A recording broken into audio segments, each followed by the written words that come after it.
out of water. Train stops play. You are very lucky, engines, said Stepney. Your branch has got everything. It's long enough to give you a good run, and you have plenty of passengers. Then you've a quarry, a mine and some factories. So you need plenty of trucks. Trucks are fun, he went on wistfully. I miss them on our line. Percy looked surprised. You can take mine and welcome. This morning, he said. So they asked permission and then went off to collect them. Thomas and Toby gaped in wonderment. Stepney took his trucks to the harbour, picked up a load of empties and started back.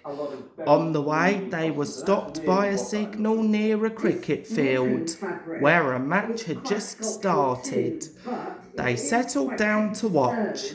Presently, some fielders came towards them and waved. Could you move, please? They asked. Your last few trucks are behind the bowler's arm. Sorry, smiled the driver. Will this do? And he eased Stepney forward till he stood under the signal. The cricketers shouted their thanks and play started again. The batsman hit out and soon a skyer towered towards the train. Clunk! Down went the signal. There was another clunk too, as the ball fell on the train, but neither driver nor fireman heard it. They were too busy. Stop! Yelled the fieldsman, but Stepney's noisy starting drowned their shouts. Come along, he puffed to the trucks and left the frantic fieldsman behind. Our one and only Paul, they said sadly. 4 of them piled into an ancient car. Wake up, Caroline, they said. Caroline coughed crossly, reluctantly came to life, and they rolled out onto the road. Stepney wasn't hurrying. He had just crossed the river when Caroline came up behind. Toot, toot, she wailed. Road and rail ran side by side.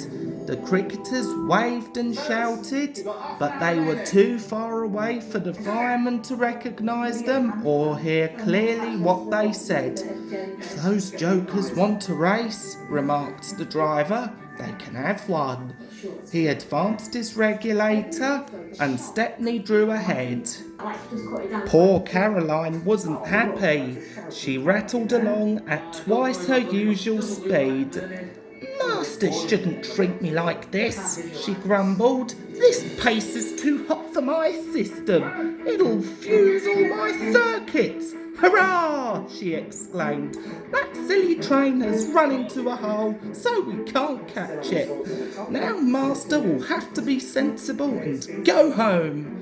But Master didn't go home. Caroline nearly boiled with fury when he made her climb a steep hill and run down to the station on the other side. Caroline arrived just as Stepney had shunted the trucks. His crew were going off duty. The cricketers explained what had happened. The driver and fireman were surprised.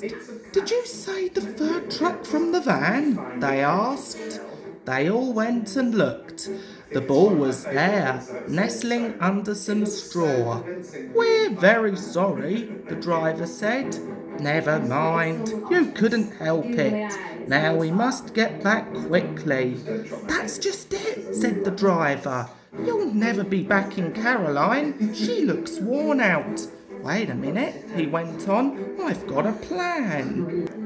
The driver spoke to the station master and signalman. Then they rolled Caroline onto a flat truck and coupled a brake van behind.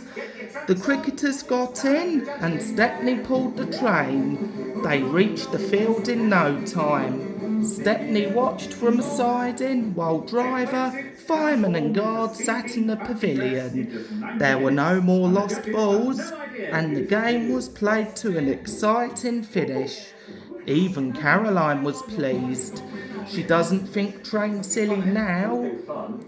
They have their uses, she says. They can save the wear on a poor car's wheels.